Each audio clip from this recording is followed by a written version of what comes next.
Salut tout le monde, c'est Ced. On se retrouve pour cette deuxième vidéo sur les débuts dans Crusader Kings 3, comment bien démarrer une partie, quoi faire pour se lancer idéalement dans notre conquête du monde médiéval. Alors je vous avais dit à la fin de la première vidéo que elle était un petit peu courte, en réalité elle n'était pas tant que ça. Je vais essayer de rester à peu près dans les mêmes niveaux de temps. Pour celle-ci, entre 15 et 20 minutes à peu près. Et j'en profite tout de suite en démarrant ici pour m'excuser un petit peu pour la qualité du son et de mon micro qui n'est pas optimal. Je suis pas du tout un youtubeur chevronné, loin s'en faut, et donc j'enregistre ça directement sur le micro de mon PC portable. Si je me rends compte que ces vidéos trouvent un petit public éventuellement, que ça suscite un petit peu d'intérêt, peut-être que j'investirai dans un matériel un petit peu plus perfectionné pour faire des choses un peu plus qualitatives aussi. Mais là pour l'instant on va rester un petit peu à la zob, je vous le cache pas. Et on va surtout se concentrer sur le fond de ce que je vous raconte plutôt que sur la forme. On arrive donc ici dans notre démarrage de partie, on n'a toujours pas appuyé sur le bouton play et on est en Anjou avec le duc Hugo d'Anjou. Et on va regarder un petit peu qu'est-ce qu'on fait quand on commence le jeu, sur quoi on clique, qu'est-ce qu'on prend comme décision tout de suite pour se mettre dans les meilleures dispositions possibles. On voit en haut que le jeu nous signale des choses importantes qu'on n'a pas faites, et il y en a deux, et on va commencer par ça d'ailleurs. D'abord, on n'a pas choisi de mode de vie. On va cliquer là-dessus. Le mode de vie, en fait, ce sont les différents arbres dans lesquels on va pouvoir débloquer des atouts, des perks, qui vont nous donner à chaque fois des bonus. Alors là, le but, c'est pas de présenter l'ensemble des arbres, de vous dire lesquels sont les meilleurs, lesquels sont les moins bons. Ils ont tous des avantages. Il y en a qui sont plus forts que d'autres, évidemment. Mais il faut savoir que, en théorie, on va avoir envie de choisir notre mode de vie en fonction de nos capacités ici. Alors vous voyez qu'on a un personnage qui est un peu rincé du cul. Il est très nul, notre Hugo d'Anjou, on va pas se mentir, c'est pas très grave. Ça va pas nous empêcher de faire des choses dans la partie, loin s'en faut. Mais on voit en tout cas qu'en érudition, on a 12, c'est là où on est le meilleur, et donc instinctivement, on aurait envie de partir sur le mode de vie érudition et d'aller chercher des choses dans l'un de ces arbres ici. On voit d'ailleurs qu'il a déjà commencé à le faire dans Théologien. Il a débloqué 5 atouts dans Théologien. J'en profite pour vous signaler un truc qui peut être intéressant. Quand vous démarrez une partie, alors soit comme je l'ai fait là avec un personnage adulte qui a déjà commencé à travailler un arbre, ou alors quand vous récupérez votre héritier qui a 45 ans et qui a déjà avancé là-dedans, vous avez la possibilité, une fois dans la partie, de réinitialiser les atouts. D'accord ? Vous allez prendre 100 de stress, ça veut dire que vous allez passer un palier de stress, c'est un montant critique de stress qui vous fait monter d'un palier, donc ça va avoir un impact sur vous, mais par contre, vous allez récupérer en fait ces 5 atouts-là, vous allez les perdre au niveau de votre personnage, donc vous n'aurez plus les bonus, mais vous allez pouvoir les remettre ailleurs. On va pas le faire ici parce que c'est pas forcément l'intérêt du truc, mais voilà, sachez que ça existe en tout cas. Donc je disais, on aurait envie de partir en érudition, mais on ne va pas le faire. Pourquoi on ne va pas le faire? Parce qu'en début de partie, il y a un truc essentiel dans le jeu, c'est l'argent. Là, on voit qu'on a 2,2 pièces d'or par mois, c'est notre revenu mensuel. Donc tous les mois, on va gagner 2,2 pièces d'or qui vont s'ajouter à notre total. Quand on est roi, on en a un peu plus. Quand on est empereur, on en a un peu plus. Quand on est comte, on en a beaucoup moins. On peut être à 0,5 par exemple en début de partie. Et en fait, la première grosse difficulté que j'ai croisée, en tout cas dans ces cas, quand j'ai commencé, c'est ça, c'est de me dire, merde, j'ai 0,5 pièces d'or par mois, je ne peux absolument rien faire. Pour éviter ça, il y a un truc très facile à faire en début de partie, c'est de choisir le mode de vie intendance. Peu importe où vous êtes bon ou pas bon, même si vous êtes naze en intendance, vous partez sur l'intendance. Vous prenez la richesse comme ça, de base, vous allez déjà avoir 10% de revenus mensuels en plus, donc la richesse parmi les 3 intérêts du mode de vie que vous pouvez choisir, et vous allez viser un atout très simple qui est obligation en or. Pourquoi obligation en or? Parce qu'obligation en or vous permet quelque chose d'extrêmement puissant en début de partie, ça vous permet d'exiger un paiement contre un hameçon. Alors un hameçon c'est quoi? C'est entre autres, parce qu'il n'y a pas que ça, mais notamment, et c'est cela qu'on va viser, c'est le fait de connaître un secret sur quelqu'un et de le faire chanter. Par exemple, vous découvrez que votre seigneur Lige est cannibale, eh bien vous allez pouvoir le faire chanter.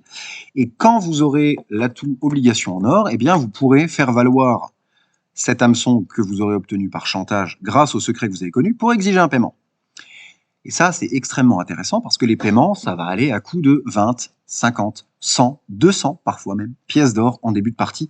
Et ça, c'est extrêmement fort et ça vous permet de vous développer très vite. Donc, quoi qu'il arrive, quoi qu'il en soit, vous partez sur intendance, vous cliquez sur richesse et vous allez viser celui-là dès qu'il sera possible pour vous de choisir un atout. Vous le voyez ici en termes de progression, là on voit qu'on est à 0, hein, le contour ici est encore grisé, il n'y a rien, mais ça va avancer au fur et à mesure et on va tout doucement progresser là-dedans jusqu'à pouvoir choisir obligation en or. D'accord ?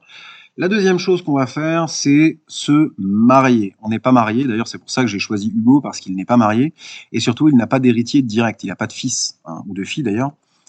Et la première chose qu'on va faire avant de parler de la notion d'héritier, c'est eh bien tout simplement de nous trouver une femme. Alors pour trouver une femme, il y a plusieurs approches, on va dire. Certains aiment bien regarder la puissance d'alliance, essayer de trouver la femme issue de la famille la plus forte possible. Ici on voit que par exemple la famille Aberfro de Gwynedd au pays de Galles a une armée de 1693 de puissance, ce qui veut dire que si on s'allie avec eux, on peut potentiellement appeler Rodri II le Grand à nos côtés pour se battre. Moi, je privilégie jamais ou presque ce cas de figure-là, déjà parce que les alliances, je trouve ça parfois un peu cheatos, hein, on va pas se mentir, ça facilite parfois un peu le gameplay et le jeu, et aussi parce que des fois, ça vous fout toute votre partie en l'air, une alliance. Il faut savoir que quand vous êtes allié avec quelqu'un, vous avez d'une part la possibilité de l'appeler dans une guerre que vous avez déclarée, donc il va venir vous aider, ou d'autre part, lui a la possibilité aussi de vous appeler dans une guerre que lui mène. Dans le premier cas de figure où c'est vous qui appelez, parfois c'est très pratique et parfois ça rend fou parce que votre allié vient et fait n'importe quoi. Et comme ces cas ne permettent pas en fait de contrôler directement le mouvement des alliés, même si on peut l'influencer un peu, parfois ça va plus vous faire chier qu'autre chose. Et pareil, si lui vous appelle, alors imaginons que notre ami de Gwynedd là, nous appelle, il est... Gwynedd, il est... Où est-ce qu'il est? Où est-ce qu'elle est, elle? Ah oui, non, c'est pas... Pardon. Ah oui, si, c'est là. C'est le nord du Pays de Galles, autant pour moi. Si lui nous appelle à la guerre, par exemple, s'il va se friter avec la Northumbrie, on va devoir lever nos armées, on va devoir traverser la mer, ça va nous coûter du pognon, pour aller se battre à ses côtés, ou alors on a la possibilité de refuser, mais si on refuse, on va se prendre un gros malus en prestige, en renommée, et ça, on n'a pas envie. Donc, on évite autant que faire se peut les alliances, et puis je trouve ça un peu plus fun en début de partie de réussir par soi-même plutôt que grâce à un allié qu'on va faire venir encore et encore à nos côtés au combat. On pourrait également regarder par total des aptitudes, prendre la femme Rhaenhild ici par exemple, qui est une géante, qui a le meilleur total d'aptitudes. Pourquoi? Parce qu'en fait notre femme, on va la retrouver ensuite dans notre conseil, et ses aptitudes à elle vont influencer un petit peu le travail de nos conseillers. On peut envisager de partir là-dessus, mais ce que moi je vous conseille lourdement de faire, c'est de choisir une femme qui possède des traits les plus intéressants possibles. Pour ça, vous allez cliquer sur les filtres, vous allez choisir traits héréditaires ici, et du coup, le menu ne va plus vous afficher que les femmes qui ont des traits héréditaires, c'est-à-dire des traits qui vont pouvoir potentiellement se transmettre à vos enfants. Donc c'est évidemment de ça dont vous avez envie. Pourquoi? Parce que eh bien, vous avez envie de passer ces traits à votre descendance pour que votre descendance soit plus forte que vous et ait des meilleures stats, tout bêtement. Et le premier trait qu'on va aller chercher, c'est celui qui touche à l'intelligence. Alors, il y a 3 traits physiques pertinents, intéressants: l'intelligence, la beauté et la force. Nous, on va se concentrer d'abord sur le trait d'intelligence parce que eh bien, c'est celui qui va en fait, alors déjà donner des bonnes stats à notre femme, mais surtout qui va donner des bonnes stats à notre héritier si jamais il obtient ce trait par transmission génétique, tout simplement, hein, puisque c'est un trait qui est congénital. Et notre objectif à terme, en fait, ça va être de faire pratiquement de l'eugénisme, en fait, et d'essayer d'avoir des héritiers qui ont ici des traits que nous, on n'a pas, intelligent, enfin, génie, herculéen, magnifique, par exemple, pour avoir un héritier avec les meilleurs stats possibles. Et donc, on va tout de suite essayer de chercher. Alors, ça, c'est un truc qui est généré aléatoirement au début de la partie. Le test que j'avais fait pour le copain à qui j'avais expliqué le jeu, par exemple, j'étais tombé sur une femme qui avait le meilleur trait d'intelligence, qui est le trait génie. Là, il n'y en a pas, apparemment. Vous pouvez faire une recherche ici. Faites attention aux accents. Il n'aime pas les accents. Ah si, ça a été patch. Tiens, c'est bien ça. Trait génie, il n'y en a pas. Bon, c'est pas grave. On va prendre quelqu'un qui a le trait intelligent. Il y en a une seule, elle s'appelle Anastasia, elle a 17 ans, et on va, no-brainer, partir sur elle. Alors on a un malus de prestige parce que cette pauvre femme est une roturière, mais bon, c'est pas très grave, hein, le prestige, on en a un petit peu en début de partie, on n'en a pas forcément besoin outre mesure non plus dans les premiers temps du jeu, donc on va tout simplement envoyer une proposition de mariage qui sera forcément acceptée. Après tout, elle serait bien bête de refuser, elle est roturière, elle vit dans le caniveau, nous on est un duc avec une belle couronne, il n'y a aucune raison qu'elle nous dise non. On envoie la proposition, on n'enlève toujours pas la pause, hein, on sait qu'elle va nous dire oui dans tous les cas, mais on a encore des choses à faire avant. Et la principale chose à faire avant, c'est d'aller tout simplement nous intéresser à notre conseil. Le conseil, ce sont en fait les gens qui vont nous servir, hein, qui vont taffer entre guillemets avec nous, et on a besoin d'avoir un conseil avec eh bien, des gens qui ont tout simplement les meilleurs stats possibles. Alors, chaque conseiller a une tâche bien précise.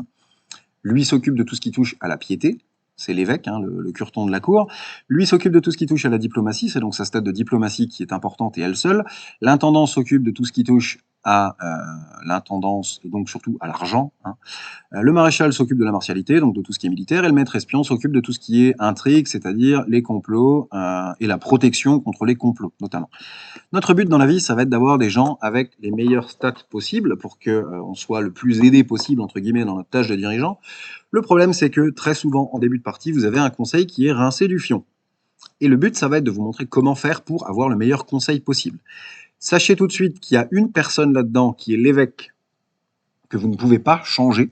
Il vous est imposé, vous ne pouvez pas le révoquer. Donc là, on en a un qui n'est pas vilain, il a 13 en érudition, c'est pas déconnant. De temps en temps, vous allez tomber sur un évêque qui a 5 en érudition, et dans ce cas-là, ça va être chiant pour vous, mais bon. Si vous voulez remplacer ce type-là, vous pouvez l'assassiner, vous pouvez éventuellement l'emprisonner et le bannir, mais sinon, vous devez simplement attendre qu'il meure de sa belle mort pour que le clergé vous envoie quelqu'un d'autre avec peut-être une meilleure stat en érudition. J'en profite tant que je suis sur l'évêque. On voit ici qu'il est à plus 40 d'opinion envers nous. Notre but dans la vie, c'est que notre évêque nous aime toujours à 50 ou plus. Pourquoi? Parce que quand il nous aime à 50 ou plus, on touche le maximum d'impôts de sa part. Là, on voit que comme on n'est que à 40, on a 0,3 pièces d'or sur 0,4 possible. Notre but va être de monter ça à 50 aussi vite que possible. Alors là, vous allez me dire, c'est une différence de 0,1, on s'en fout. Mais quand vous allez grossir, quand vous allez grandir, cette différence-là, elle peut être de 5 pièces d'or ou 10 pièces d'or par mois. Et là, ça devient vraiment embêtant si vous ne les avez pas. Donc ce que vous allez faire quand vous arrivez dans ce panneau-là en début de partie, vous faites clic droit sur l'évêque, influencer. Vous allez démarrer le complot d'influence. Et donc là, on voit que tous les 17 mois, on a une chance de 69% de faire en sorte que l'opinion qu'il a de nous s'améliore. On démarre le complot et on va laisser tourner ça jusqu'à ce qu'on passe au-dessus des plus 50. Les autres, par contre, dans notre conseil, on peut les remplacer. On va cliquer ici, par exemple, notre chancelier à 7 en diplomatie, c'est de la merde. On va cliquer sur la flèche ici et on va regarder à notre cour si on n'a pas quelqu'un de meilleur. Alors, on aurait éventuellement Bouchard de Vendôme à 9, mais bon, ça reste naze, on va pas se mentir. Il y a une manière très simple de pallier à ce problème et de faire venir à votre cour des gens avec de bonnes notes dans les capacités qui vous intéressent. Vous allez sur le panneau courtisans, vos courtisans, et vous allez regarder à votre cour s'il y a des femmes. Alors elle, si je ne m'abuse, c'est une bonne sœur, donc on ne peut pas la marier. Par contre, on en a ici une, Adélaïde, notre maître espionne. Elle n'est pas mariée. Et ce qu'on va faire ici, c'est qu'on va lui trouver un conjoint. Alors on n'oublie pas, comme on s'est marié nous-mêmes avant, de venir dans les filtres pour enlever le trait héréditaire et le trait intelligent qu'on a mis ici, et on regarde un petit peu ce qu'il y a à disposition. Et avant de trier là-dedans, on va faire quelque chose d'autre. On va cocher la case matrilinéaire. Je vous explique pourquoi après. On coche matrilinéaire et on va rechercher. Ici, on s'était dit qu'on allait rechercher d'abord un intendant. Non, un chancelier, on avait commencé, donc on va faire le chancelier. On va cliquer tout simplement sur l'aptitude diplomatique et on va regarder le meilleur. Donc là, on a Enrique, qui est un vagabond de 34 ans, qui a 16 en diplomatie. Donc on va le sélectionner et on va bien veiller à ce que la case matrilinéaire soit cochée. Pourquoi? Parce que si vous ne la cochez pas, le mariage va se faire en mode standard et donc cette pauvre Adélaïde va quitter notre cour pour rejoindre Enrique qui se trouve en Asturie.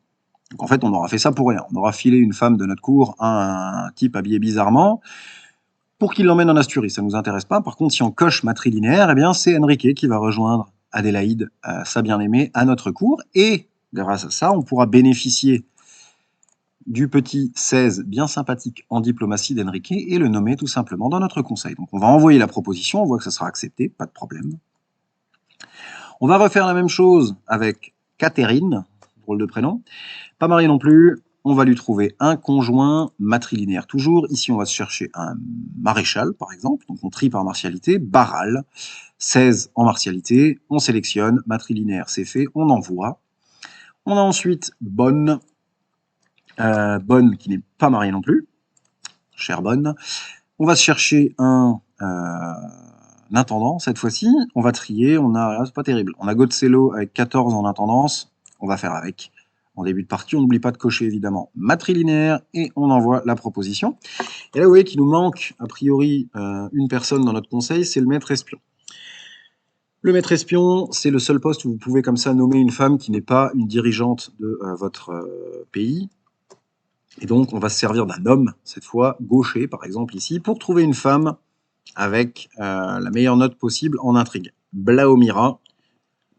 Elle est lubrique, ils vont bien s'amuser, c'est parfait. On prend Blaomira. Cette fois, on ne coche pas matrilinéaire, surtout pas, parce que sinon c'est gaucher qui va aller la rejoindre elle. Et on envoie la proposition ici. Et c'est parti. Donc là, on s'est marié nous-mêmes. On a marié des femmes et des hommes de notre cour pour recruter un conseil potable. Et pour la première fois, on va enlever la pause et on va lancer le jeu juste le temps que nos propositions de mariage... Ouh, qu'est-ce que c'est que ça? Alors ça commence... Ça commence. Gaucher devient votre rival.